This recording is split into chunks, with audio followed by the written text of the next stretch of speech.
Documentary TV. This is the story of the inner workings of one of the nation's most notorious prisons, and the men that live and work behind its walls. Well, I got him murdered, first-degree murder. I kind of hunted him down, found him one night, and that was all that took place. There was no more after that. He was gone, and I got caught. I made that final choice. I went in that place, and I shot that man. It was my responsibility once I put that gun in my hand. It's plots and subplots, and that's what makes prison great. You know, it don't get any better than this. You know what? I couldn't stand to work in a factory. There's not enough excitement in a factory. Taking a shower? Yeah, that's what you're doing. Hey, you're getting all your dirty water on my chair downstairs. What's up with that? Hey, you think that's funny? I don't want to have to walk in your stuff. You understand me? You're disrespecting everyone by doing that, all right? Don't do it. Over a 30-day period, the inmates and guards' lives will become dangerously intertwined as the prison faces one of the largest riots in over 20 years.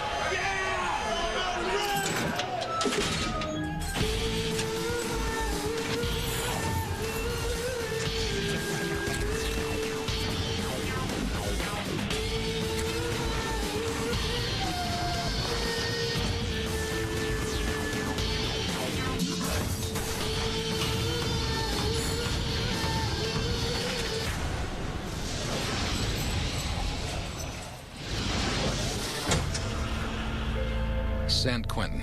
It's California's oldest and most infamous prison.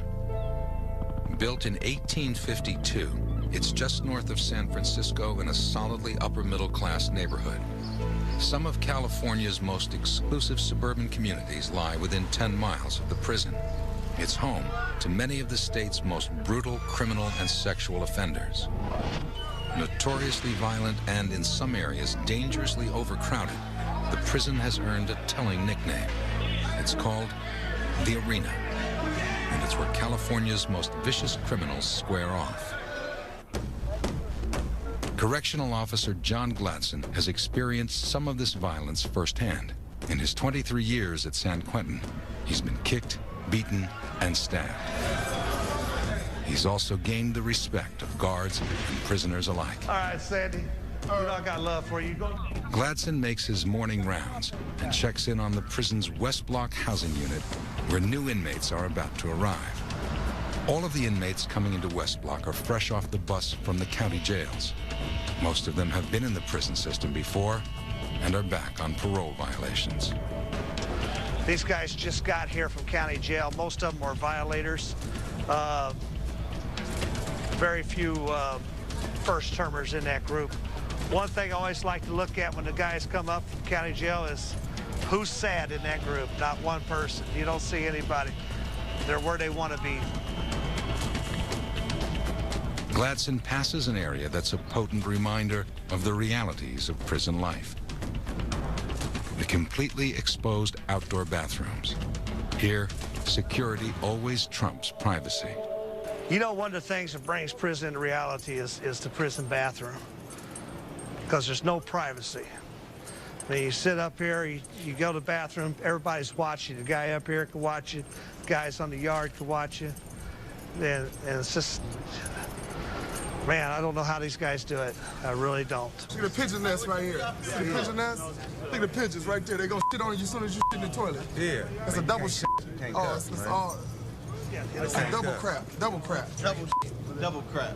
As soon as you get crapped on, as soon as you crap, you gonna get crapped on. Yeah. We're gonna go into West Block, which is where these guys are gonna spend their first night in prison.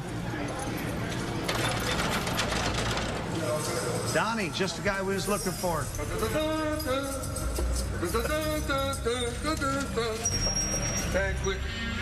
Officer Danny Atkins heads up the reception center. He's here to handle the basic needs of new inmates, and that can be a tall order. Fresh from the streets. These are men who need help. They're physically wore out, they're drug-ridden, they're hungry, and we have to fix them. We have to repair them. They come in here, the first thing they ask is to get their teeth pulled, many of them. They're on, the different drugs. They lose their teeth. It's a great thing here. It's amazing. This is the revolving door. Excuse me, folks. West Block Atkins. West Block inmates receive their first meal here in the mess hall. There's always an increased potential for danger at chow time. That's because it's one of the few times a day when large numbers of inmates are out of their cells simultaneously. Okay, this is the breakfast tray that the fellas are getting right now. It's got grits, 2 hard-boiled eggs, potatoes, 2 slices of bread, 2 bananas, and a milk. Punctuated by menacing gestures or humorous outbursts, meals are rarely uneventful.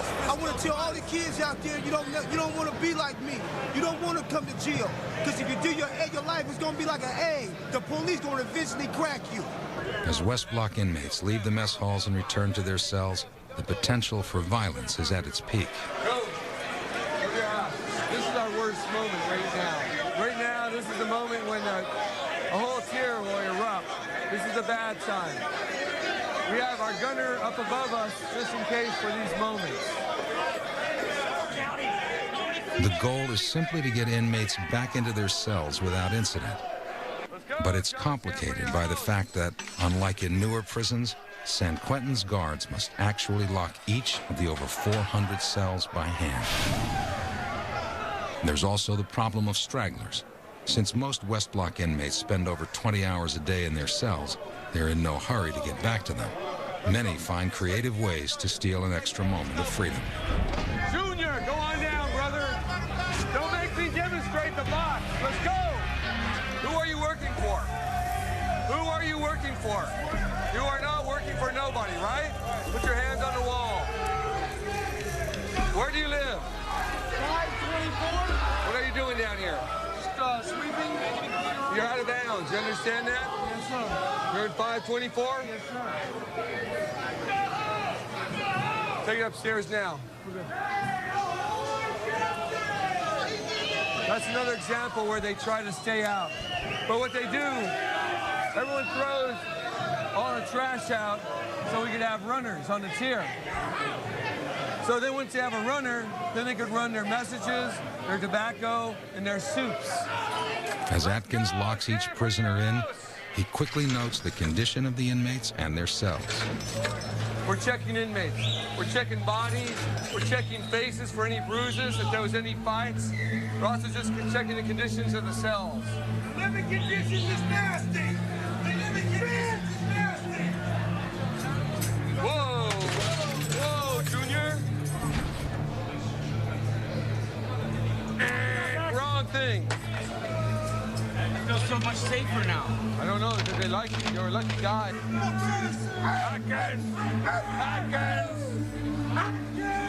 Most of them would be a frequent flyer here, a return.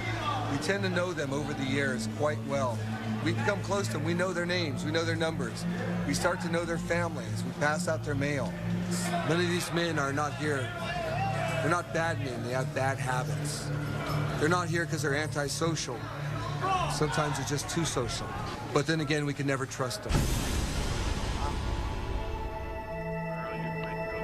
West Block, where new inmates are housed, is San Quentin's revolving door. But North Block holds prisoners who are serving long sentences, often for life.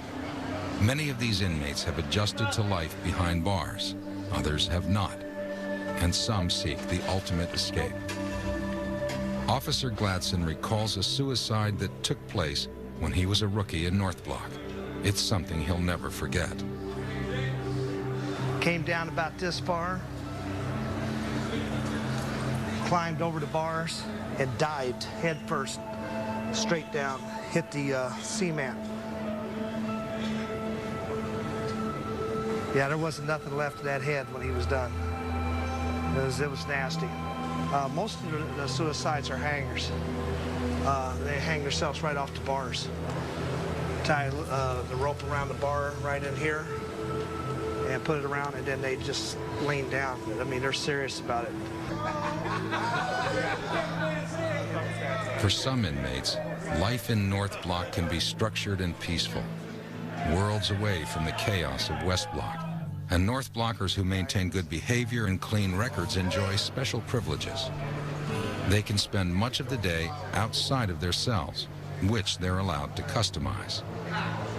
David Marshall is serving a life sentence for first-degree murder. He gives a tour of his 4.5 by 12-foot cell. He shares it with another inmate, his cellie. This is cell 4100 in San Quentin, and this is where I live temporarily for now. I don't have a great view this evening. All right, this is our lovely sink where we shave and do our thing, and we wash up in the morning. And this is our little cabinet that we had done for us. I'm sitting on the toilet. This is our toilet right here that we have. So this is basically our kitchen and our toilet area where we go. Our spice racks over here for our food, because I do a lot of cooking. Being a wop that I am, I gotta cook to eat. I hope my porch is clean. We have a tier tender that comes by and sweeps.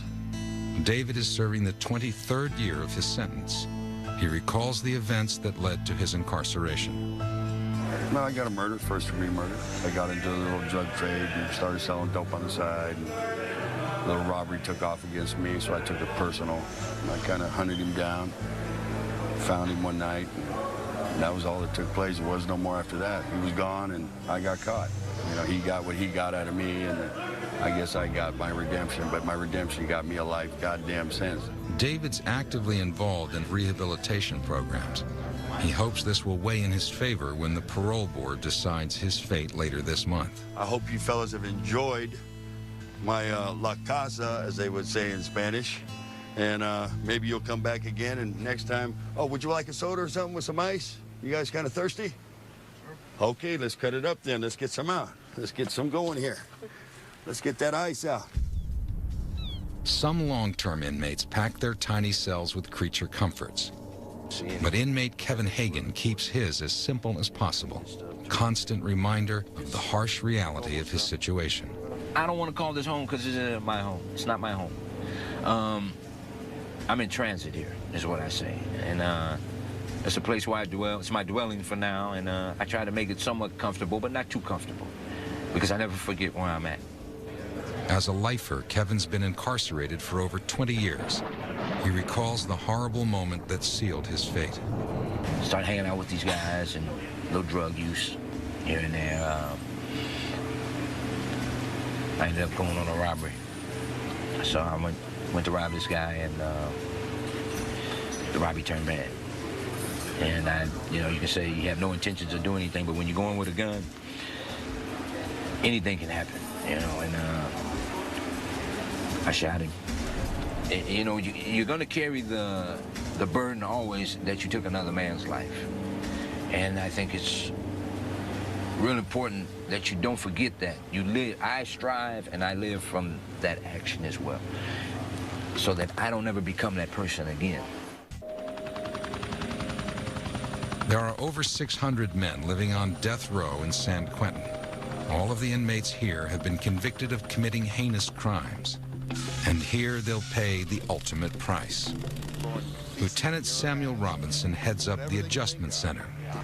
This is where new inmates live until they adapt to life on death row. It's the most violent place in all of San Quentin. I'm locked away for 8 hours with some of the most violent people in the world. I say you come in with your game face on. It's always a challenge. You never know what to expect, but you always program your mind to face the worst.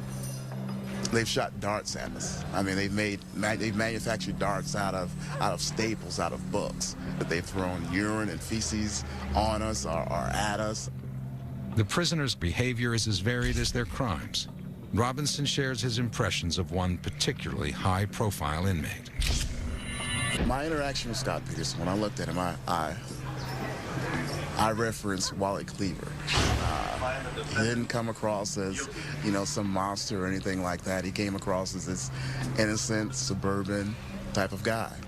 Peterson seems to get on well with the staff at San Quentin, but his fellow inmates, that's a different story. I think he tried to be cordial and charismatic with a lot of the other inmate population here. However, most of them in this building, they shunned him.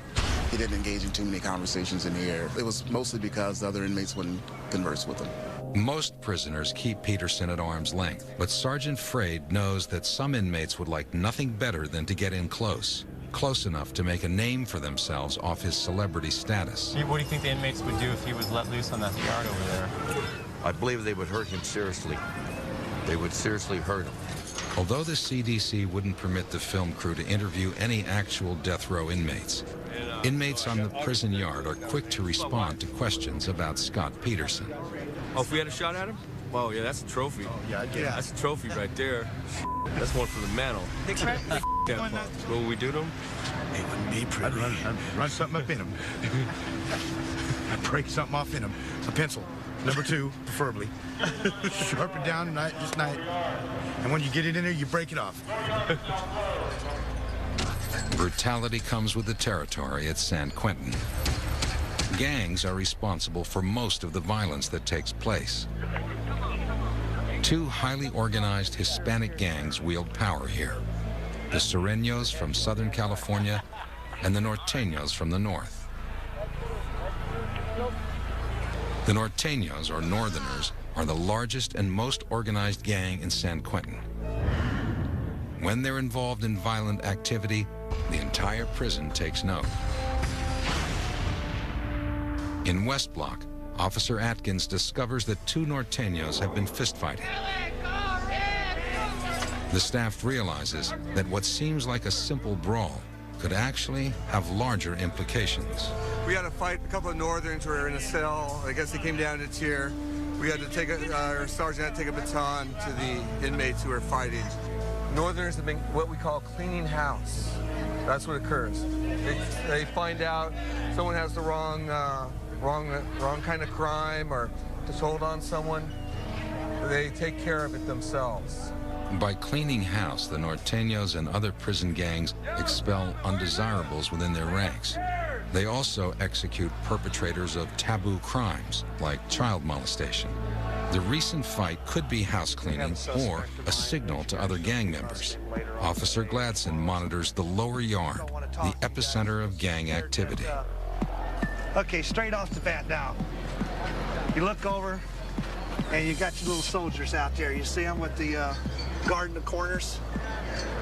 Yes, making sure that nobody can creep up on the gangsters.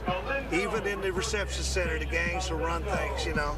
That's what's going on right here in this corner. And I'm sure if we went around, the white boys and the black guys would all be doing the same thing. Everybody's got their little gangsters out. But nobody does it as obvious as the Northern Hispanics right here. Prison is a complex world unto itself, a world that gangs rule. Inmates segregate into various gangs upon entering prison, and the gangs determine their individual status within the group. At the very top of the hierarchy are the gang leaders. They're called shot callers. Basically, the way the system works is people come in by counties, and you go by your counties, and they have one shot caller that rules the county that you're in. And basically, if any goes down, all the shot callers get together to have a shot caller meeting, and then that gets determined what goes down, whether we're gonna fight, or somebody gets stuck, or whatever. You know what I mean? What's going on? This could be a dangerous place. It's just that it's how you carry yourself. You know what I mean? And there's a lot of stupid going on. You know, when people come in and you run their mouth, and gets handled. You know what I mean? How does it get handled? It just gets handled by the hierarchy, the shot callers. There's the ones that throw down the law. When shot callers call for violence, gang members make weapons out of whatever materials are at hand. Stabbing instruments or shanks come in all different shapes and sizes. With necessity spurring them on and plenty of time to craft their creations, prisoners become ingenious weapon makers. This is a newspaper that's been rolled up and been manufactured into a spear. Has a long shaft on it, and on the end here for a tip, it appears that they've used some plastic to heat up and sharpen and roll to a point. One of the reasons that they don't serve steak inside the institutions anymore is because of the bones, which can be manufactured into weapons. And this is one here where it's been sharpened to a point, and they actually use it as a stabbing weapon. San Quentin's staff confiscates hundreds of shanks every year. Most fights never come to the guards' attention, but it's not uncommon to find inmates with stab wounds. Some wear the scars as a badge of honor. That's the one right there. Right there, right? Y'all got stab wounds? Yeah, I got one right here. Here's mine right here. Here's mine right here. What kind of weapons? They use pencils. Break them off. Pencils by ass. Here's a knife. Was this all in prison? Prison. Yes. Prison. What was it over? Kill Whitey. Kill Whitey. Kill the white man. You know, I tried to kill it. Can't tell you that. Can't tell you that. First? Can't tell you that. No. We can't do that. We can't do that. What do you mean? Because I didn't get caught. I mean, they didn't catch me. That's the theory. I sewed myself up. Not everyone enters prison intending to commit violent acts. But for some inmates, it's the only way to protect themselves from shot callers. You know, a lot of times the guy who's doing the stabbing doesn't want to do this, but he's forced into doing these things. You know, like the gangs put it to the guy. They'll say, you know what, since you're real good friends with Joey, we want you to stab Joey. And if you don't stab Joey, then we'll stab you. So guess what? Joey's going to get stabbed.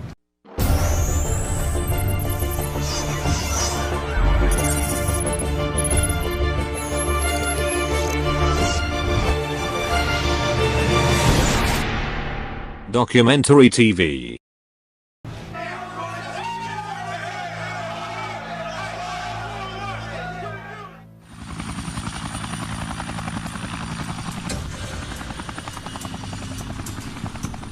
I can help you get rock hard abs like this in less than 4 months.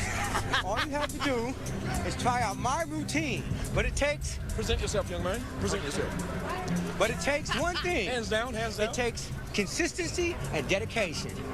San Quentin's yard is where inmates work out. It's also where they stash their weapons. Officer Gladson surveys the area after a recent fight in West Block. A battle between two Norteño gang members and now rumors of inmates mingling with rival gangs raises a red flag, and a thorough search of the yard is in order. That's the only way you can search. I don't search the whole thing. I just search areas, look for something that stands out, and then, yeah, like a landmark. And then you figure you can search from that area. You also have to know who owns what part of the yard. Now, I know the Hispanics own that upper part up there and that bench right through there. They're one of the groups involved. This here, the Samoans take this as their part of the yard. This is Chinese. The white guys are over there. So we'll search that area real close. I'd like to look at that fence line out there. This in front of this building that they just put up. That would be an excellent place to look. What happens at night is these guys sit down and lean against the fence, use the fence as a backrest on our night yard while they watch the baseball game, stuff like that. Well, while a guy's sitting there, he's digging a hole behind him and putting his weapon down in the hole. And so it just looks like he's sitting up there against the fence because the gangsters aren't going to have a piece that's too far away. They want it close. At any given time, I'd say there's 10 or 15 pieces down this lower yard. It's just that we find them. These guys find pieces down here every week. It's just being able to come back and get it the next, you know, where they're going to hide it tomorrow. So it's a game, and we play it. You know, that's their job, and we do our job. Correctional Officer Eric Davis finds 2 items of immediate concern: a shank and what's known as a kite, a small note inmates use to communicate with each other. You see how small they print it. Well, it's just like, I'll take it into the squad to have them look at it and find out whether it's something or it's nothing, but it's just some little key words that kind of catch your attention, like it says on here, yard, or on another piece it says respect, and you know, another part says, you know, be careful. And then this was just found hanging off of the fence. It looked like somebody had worked it. You don't know if they took it to be weapon stock. That's what they took it for. See how easy that could be made into a nice piece. This even being better since it's rounded, they don't have to worry about it stabbing them in the wrist. Investigators will examine the shank and the kite for any clues as to which gangs are involved. With this latest development, the guards are now on high alert. By him getting that and getting that piece, he has stopped somebody from having a bad day, all right? Because that piece would eventually ended up inside of somebody. And, you know, that's just a piece of prison steel going into a person's body. And so, you know, Davis don't realize it, that he just saved somebody a little grief, okay? Maybe saved two people a little grief. It doesn't feel good having a piece of round metal stock going into your body. The potential violence is quelled for the moment, but the threatening words on the kite still trouble Glanson. So he heads over to the prison canteen to monitor food sales. They can tell him a lot about the current state of the prison. In San Quentin, actions speak volumes. If prisoners are hoarding food, guards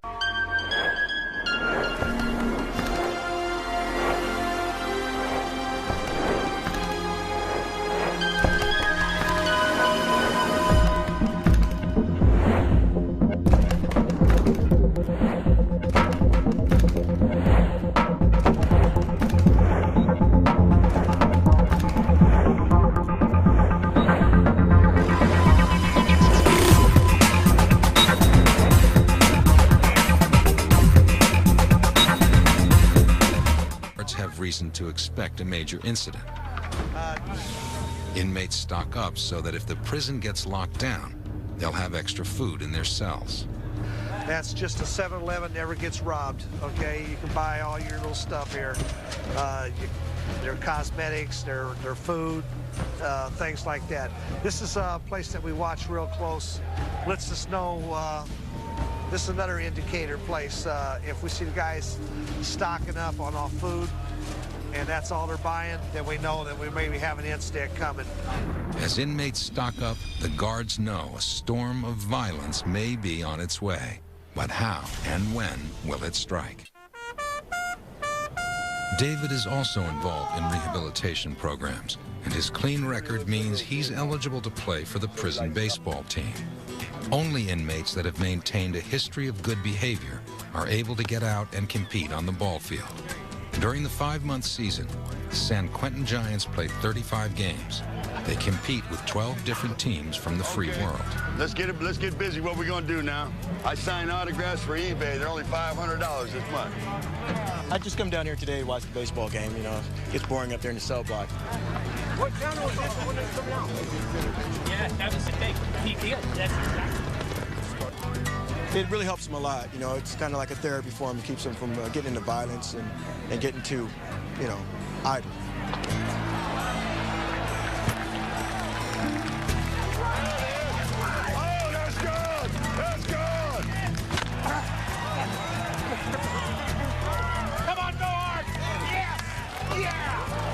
Got David Marshall out there that's 51 years old, and you can watch these guys play, and at one time, they were pretty decent, you know, to above average ball players. And now they're just old ball players. Lucky that fence got barbed wire on it. I would have reached over there and got that thing.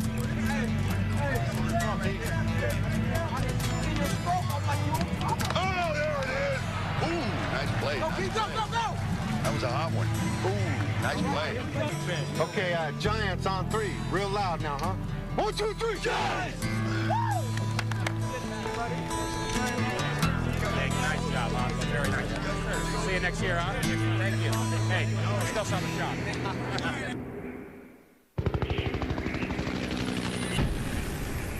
While Kevin, David, and other inmates work and keep busy with programs, gang members stay busy in other ways. You're late, you know that? Yeah. Back on West Block, gangs often communicate and plan attacks using fish lines, torn-up bed sheets that inmates use to toss messages to each other. Okay, that's a fish line, terribly illegal. I'll go up there and charge them $2.71 for destruction of state property.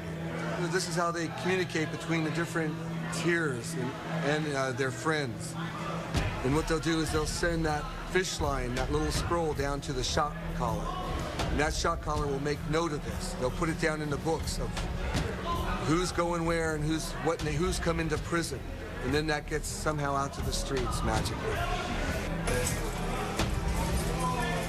What's up, gentlemen? Got a fish line in here? Huh? I asked you a question. Is there a fish line in here? Yes, Let me see your sir. IDs. Got a fish line in here? Yes, sir. Let me have it. Where's your ID? Where's your ID?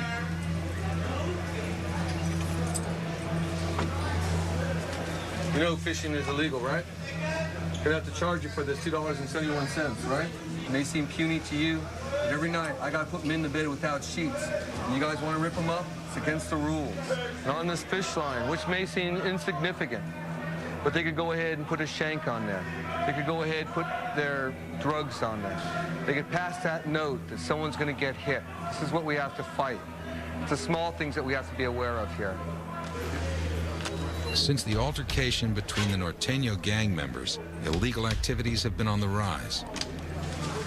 San Quentin's Investigative Services Unit, or ISU, is brought in to get to the bottom of things, to prevent what they fear will be a major eruption of violence. This highly trained squad specializes in prison crimes. They searched David Marshall's cell after a confidential informant reports that David and his cellmate are allegedly selling items from their cell. If found guilty, David could lose all chance of ever being released from prison. I guess they searched my house or something. Didn't find nothing in it because I don't need dope or nothing like that, but we tore it up. So, I got to go there and straighten it up. Now I got to go probably urinate in the bottle for them. Probably due to my celly, I don't know. I have no idea. I'm kind of upset, but, get over it. David's cellmate, Bruce Cooper, is a member of the Hells Angels. And David believes that's the reason the squad has targeted their cell.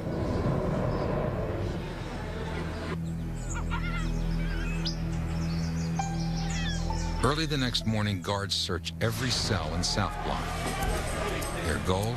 To find weapons, anything that could be used in a battle between rival gangs. To discourage any violent outbreaks, guards remove all but the bare essentials from the cells. Everything from extra bars of soap to pornography.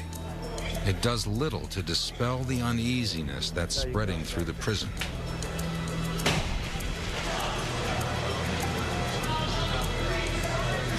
The fellas hate this search where we're taking everything out. So this is another reason why we do it, is because they don't want this. So this is the thing that now maybe they'll think second, 2 or 3 times before they want to go ahead and get stupid. Newspaper. Huh? What do you think of that? That's just a newspaper. And it's rolled up so tight that it could make a club out of that. Now, you remember I looked up here and he had the Bible? Now, why does he have 2? There's people around here that don't even have 1. So, it just makes me suspicious of this guy, why he would have 2 Bibles. He hasn't found that much religion since he's been in prison. Yeah. Throughout the prison, tempers flare and tensions are on the rise. I think that we got a problem. I think that something will eventually happen. Don't know what shift it'll happen on. Probably happen at night on 3rd watch when it's 2 to 10. Varian White gives voice to the frustration of the inmates. I've heard of somebody jumping off the tier. I've heard of exactly, there's supposed to have been, within the last month, 3 or 4 suicides. Their only concern, if you tell them, is I'm about to kill myself or I'm about to kill somebody else. Guards work quickly to find weapons before someone gets hurt. The ISU hits pay dirt when they uncover a suspicious object underneath a bathroom sink.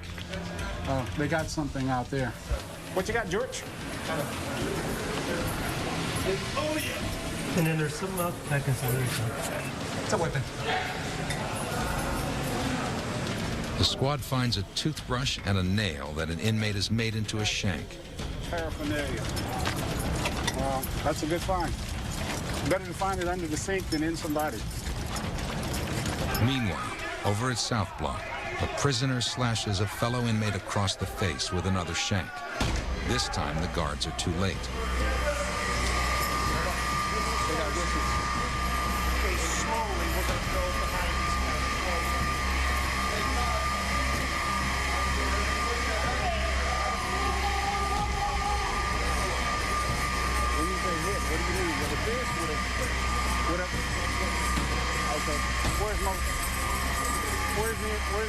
Officers quickly search potential suspects for any cuts or scratches on their body. Off camera, an officer speaks to the victim, trying to get information on the assailant. I mean, you're not guilty of anything, okay? You're victim here.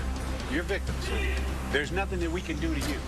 Okay? We just want to get the guys that did this, so nobody else will get hurt. But if you're not going to help us, then we're basically done. The victim isn't willing to give up the assailant. Gladson fears the worst. Gangs have squared off. Word has come down from shot callers. And it's only a matter of time before the prison erupts into chaos.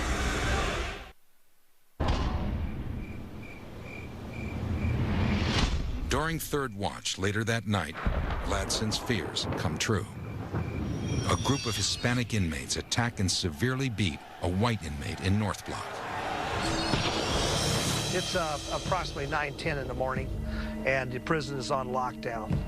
Late last evening, inmate was found in North Block that had been severely beat around the face and head area.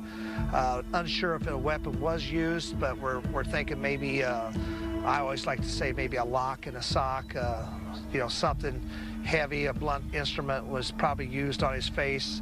It's either that or they kicked him severely after he was on the ground.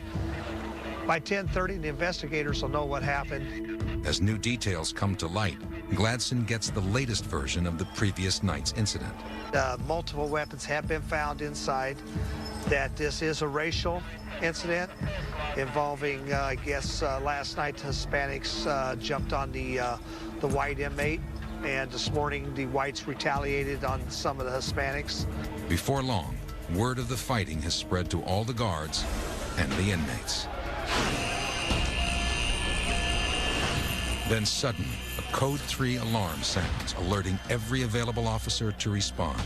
This type of alarm only sounds during a major incident. Officers respond as large numbers of inmates fight each other with shanks and fists. The prison goes on full lockdown, and Gladson informs the film crew that it is no longer safe for them to be in the prison. Well, we got to get going. We got a Code 3 alarm, and you know what? We got to stop. So I can't really guarantee you safety. So let's go ahead and get out of here. Where are we going? Gladson rushes the documentary crew out of the prison. For security reasons, they're not permitted to return until days later. Yeah. As soon as this is all over with.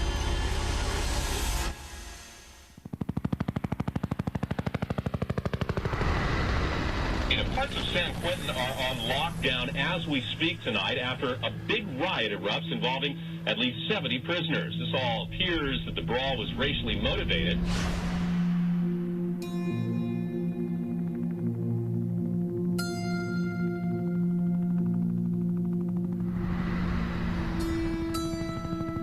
Four days later, after the riot subsides, the prison allows the film crew back inside.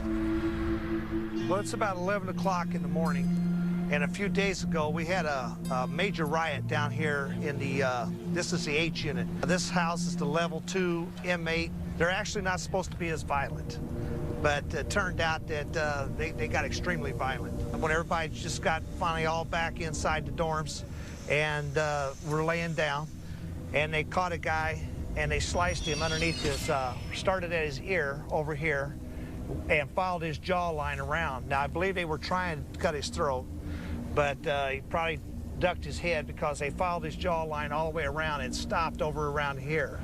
Then there was another guy inside the dorm, and he got hit in the head with a blunt object right about this area. It busted his skull up pretty good. These guys knew what they were doing. They had the showers running. And the reason that they had the showers running, so when the pepper spray started coming, they were jumping over the barrier and just jumping into the showers and getting the pepper spray washed off of them as fast as possible. Oh, they don't want to be on film? Okay. Most inmates will not speak about the riot. However, a Hispanic inmate asks to be interviewed. But before the interview begins, he's called away by a shot caller. Okay. All right. Sorry. All right, thank you. Okay, what's happening is homeboy's getting reprimanded for coming up and approaching you guys without permission. He's in a little gangster clique, and now that he's over there getting reprimanded, he'll probably have to stand over there all day and make sure nobody approaches them as part of his punishment. You know, so he's a kid. He's a little kid. Just like what your mother used to do to you when you were young, make you stand in the corner, they're going to make him stand over there in the corner. What a joke. For several white inmates, the reaction is more hostile. So why did the a Mexican guy beat up a white guy? I mean, what are the reasons these things happen?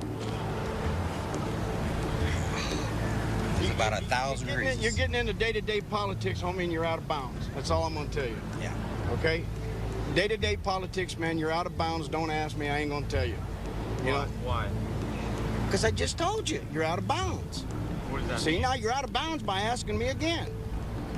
I told you I'm not going to answer you, and you come right back and you ask me again. It's because now you see, if you was an inmate, you know what? That would be disrespect. Right. And okay? that starts it right there. You know, but I know you don't know no better. Right. So I'm going to explain it to you one more time. Some of the that goes on in here, man, is day-to-day politics. A black inmate explains why loyalty plays such an important role in prison politics. We all have friends in other races, but you never forget where your loyalty lies. You know, you might be in a riot with somebody that you broke bread with out on the streets. You know, it happens. You might have to take somebody down that out on the streets, you know, you and him share drugs or something. David Marshall has learned to accept fighting and rioting as just another harsh reality of life behind bars. It's prison. Everybody down. It's prison. It happened.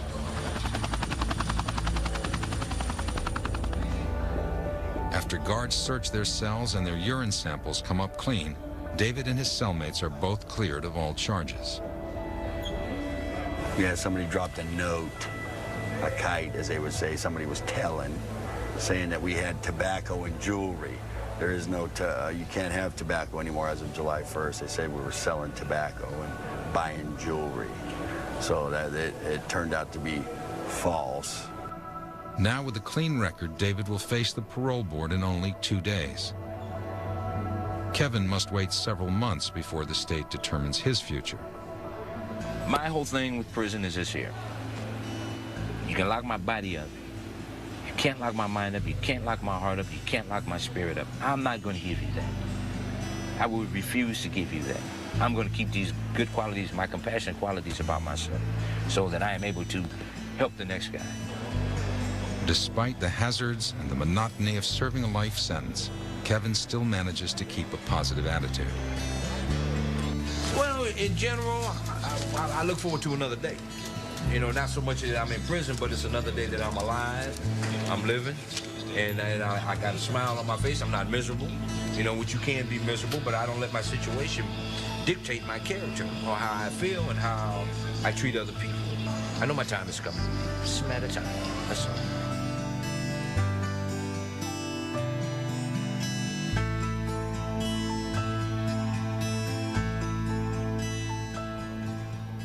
David Marshall is nervous about the upcoming parole hearing. They just denied 3 guys this week, 20-something years in. Another guy had 17. Got a couple more guys coming up with 20-plus years in, going to the governors. That's the part we don't understand. The parole board has denied David in the past. Their reason? His crime stabbing another man to death was simply too heinous. Would you consider your crime heinous?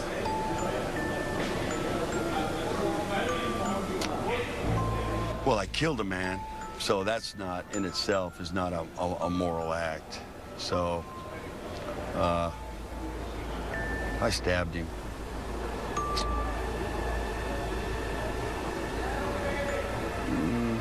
I killed him. So I'd have to say, you know, just probably, you know, just killing him.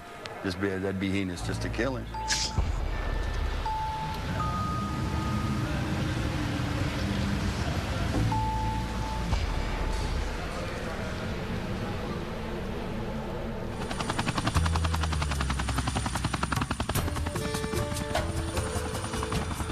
In the days following the riot, a kind of calm settles over San Quentin. It's a mellow yard. It's real mellow. You see the guy playing with the bird, trying to catch it.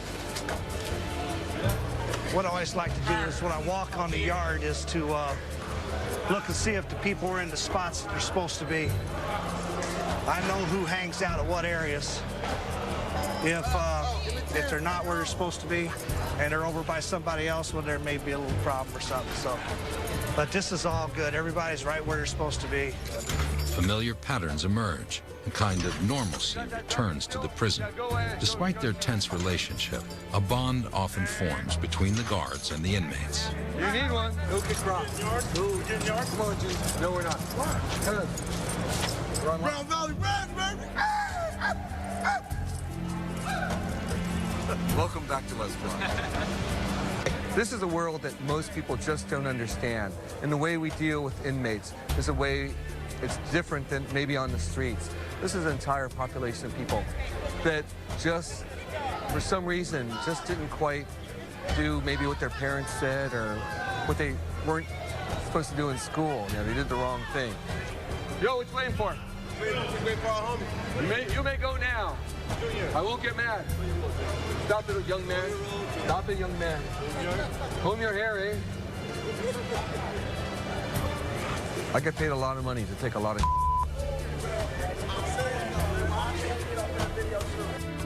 On the last day of filming, Officer Gladson shares what an important part of his life San Quentin has become. Yeah, it's plots and subplots, and that's what makes prison great. You know, it don't get any better than this.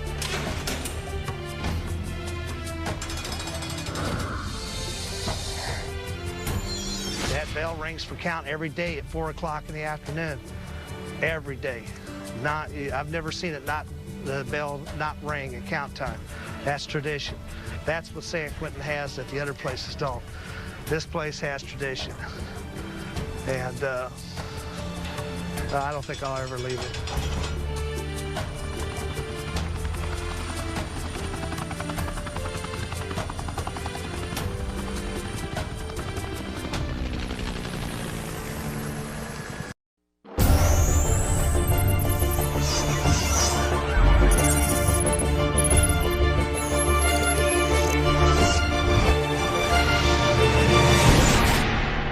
Documentary TV.